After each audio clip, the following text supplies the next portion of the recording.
ఓం నమో నారాయణ. ఓం నమో వెంకటేశాయ. హరే కృష్ణ గోకుల క్షేత్ర కార్యక్రమంలో ఈరోజు అనంతశేషసేన విగ్రహ ప్రతిష్ఠ కోసం వచ్చినటువంటి గౌరవ ముఖ్యమంత్రి శ్రీ నారా చంద్రబాబు నాయుడు గారు, ఈ సంస్థ అధ్యక్షులు మధు పండిట్ దాస్ గారు, గురుచంద్ర దాస్ గారు, గౌరవ మంత్రివర్యులు నారాయణ గారు, సవిత గారు, లావు కృష్ణదేవరాయలు గారు, కనకమేళ్ల రవీంద్ర కుమార్ గారు, ఇతర అధికారులు, ప్రజాప్రతినిధులు, మీ అందరికీ కూడా స్వాగతం, నమస్కారం. ఈరోజు ఒక ఆధ్యాత్మికంగా నూతన అధ్యాయాన్ని మనం ప్రారంభించాం. ఈ ప్రపంచ అధునాతనమైనటువంటి అమరావతి నగరంలో ఒక సత్సంప్రదాయాన్ని స్థాపించి గొప్ప మనస్సుతోటి ఈ అద్భుతమైనటువంటి నగరాన్ని దేవుని ఆశీస్సులతోటి అతి త్వరలో నిర్మాణం పూర్తి కావాలనేటటువంటి సంకల్పంతో మనమంతా ఇవాళ ఇక్కడ ఈ కార్యక్రమానికి రావడం జరిగింది. మీకు తెలుసు, ఈ రోజుల్లో దేవాలయాల్లో కూడా రాజకీయాలు ప్రవేశించి దేవాలయాలను కూడా నిర్మించకుండా ఎన్ని అవరోధాలు కలిగించారో అనేటటువంటి విషయానికి ఈ సంస్థ, ఈ యొక్క దేవాలయమే కారణం. అనేక సంవత్సరాలుగా మరి కోర్టులో వాద్యాలు వేసి అనేక రకాలుగా ఇబ్బందులు పెట్టి ఈ దేవాలయ నిర్మాణానికి ఆటంకాలు కల్పించినప్పటికీ కూడా దేవుడు ఉన్నాడు. అదేవిధంగా దేవునికి సేవ చేయడం కోసం చంద్రబాబు నాయుడు గారు లాంటి నాయకుడిని ఈ దేవుడు సృష్టించాడు. కాబట్టి ఆయన నాయకత్వంలో మళ్ళా ఇవన్నీ పునరుజ్జీవింపబడుతున్నాయి, ఒక శక్తిని ప్రసాదించేటటువంటి పరిస్థితి ఉంది.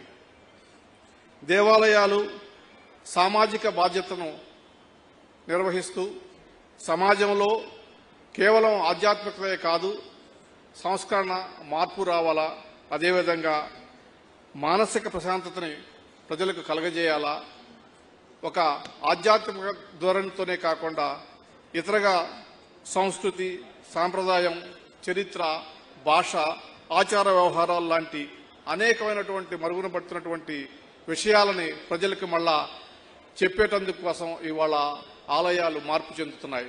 దానిలో ఇస్కాన్ సంస్థ ముందుంటుందనేటటువంటి విషయం ప్రపంచవ్యాప్తంగా మనం చూసాం. గొప్ప అద్భుతమైనటువంటి ఉద్యమాలను నిర్వహించి దేవుడు చెప్పినటువంటి కేవలం ఆధ్యాత్మికత కాకుండా గౌరవప్రదంగా ఎలా జీవించాలా, సంస్కారవంతంగా ఎలా జీవించాలా, సమాజం పట్ల బాధ్యతతో ఎలా ఉండాలనేటటువంటి కార్యక్రమాలని ఇవాళ ఇస్కాన్ సంస్థ నిర్వహిస్తున్నటువంటి సంగతి మీ అందరికీ తెలుసు. అక్షయ పాత్ర కావచ్చు, లేకపోతే యువతని అనేక కార్యక్రమాల ద్వారా చైతన్యపరచడం కావచ్చు, అధికారుల్లో బాధ్యతను క్రియేట్ చేయడం ద్వారా కావచ్చు, మరి ఈ సంస్థ నిర్వహించినటువంటి కార్యక్రమాలు అద్భుతం. అటువంటి సంస్థని ప్రోత్సహిస్తున్నటువంటి గౌరవ ముఖ్యమంత్రి గారికి, ఆంధ్రప్రదేశ్ ప్రభుత్వానికి ఈ సంస్థ తరపున కృతజ్ఞతలు తెలియజేసుకుంటున్నాను. ఇవాళ మరి రాబోయే రోజుల్లో మరి అన్నదానం అనేటటువంటి గొప్ప కార్యక్రమాన్ని ఆంధ్రప్రదేశ్ ప్రభుత్వం మరి నాయుడు గారి నాయకత్వంలో నిర్వహింపబడుతుంది. అక్షయ పాత్ర ద్వారా దాదాపు అనేక లక్షల మంది ప్రజలకి ఆహారాన్ని అందించబోతుంది. మరి ఇక్కడ మంగళగిరిలోనే అద్భుతమైనటువంటి ఒక అధునాతనమైనటువంటి 50,000 మందికి అన్నదానాన్ని తయారు చేయడం కోసం, అన్నప్రసాదాలు తయారు చేయడం కోసం ఒక క్యాంటీన్ నిర్మించడం జరిగింది. దానిలో రాబోయే రోజుల్లో 1,00,000 మందికి కూడా అన్నప్రసాదాలను తయారు చేసే విధంగా అధునాతన రీతిలో ఒక యంత్ర సామాగ్రితోటి ఒక క్యాంటీన్ నిర్మించబడుతుంది. మరి దేశవ్యాప్తంగా దాదాపు ఆంధ్రప్రదేశ్ వ్యాప్తంగా 2.5 లక్షల పిల్లలకు మధ్యాహ్న భోజన పథకం ద్వారా ఆహారాన్ని అందించబడబోతుంది.